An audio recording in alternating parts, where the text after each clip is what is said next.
அப்புறம் தான் மன்னிப்பு கேட்டார். என்னன்னா அவர் அதற்கான விளக்கமும் சொல்கிறாரு. ஏன்னா அவர் ஒரு மாதிரியான ஒரு எமோஷனலான ஒரு எக்ஸ்டென்டிக்கான கேட்டு என்னவே பார்த்தாலே ஒரு கெட்ட வார்த்தை சொல்லி அதுக்கப்புறம் வாடா சொல்லி அதுக்கப்புறம் சொல்லி என் முதுகு 2 அடி அடிப்பான். அவன் வேற ஒரு எக்ஸ்ட்ரீம்.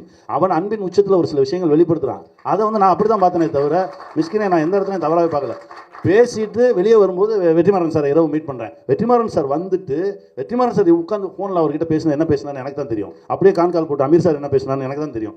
அதுக்கப்புறம் தான் இதெல்லாம் என்ன நடந்துச்சுன்னு. என்னன்னா ஒரு மனிதன் தன்னுடைய அன்பின் வெளிப்பாடு அது உச்சம். அது என்ன வேணால் நடக்கும். இப்போ நம்ம ஊர் பக்கம் போனீங்கன்னா ஒரு கெட்ட வார்த்தை தான் ரொம்ப அன்பான சொல்லு.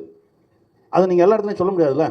ஆனால் நாங்கள் 4 பேர் பேசும்போது சொல்லிக்குவோம். 4 பேர் பேசும்போது அது அது அவன் இன்னும் கொஞ்சம் மேலே இருக்கான். அவன் அன்பு இன்னும் கொஞ்சம் அதிகமாக இருக்குன்னு நினச்சிங்க.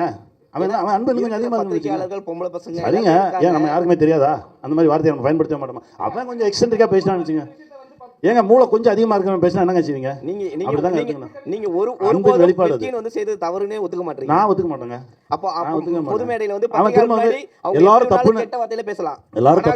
எல்லாரும் தப்புன்னு சொன்னதுக்கு அவர் மன்னிப்பு கேட்டாரு. இதுக்கு மேல என்ன செய்யணும்? உங்க 2 கரம் கூப்பி உங்க காலில் விழுந்து.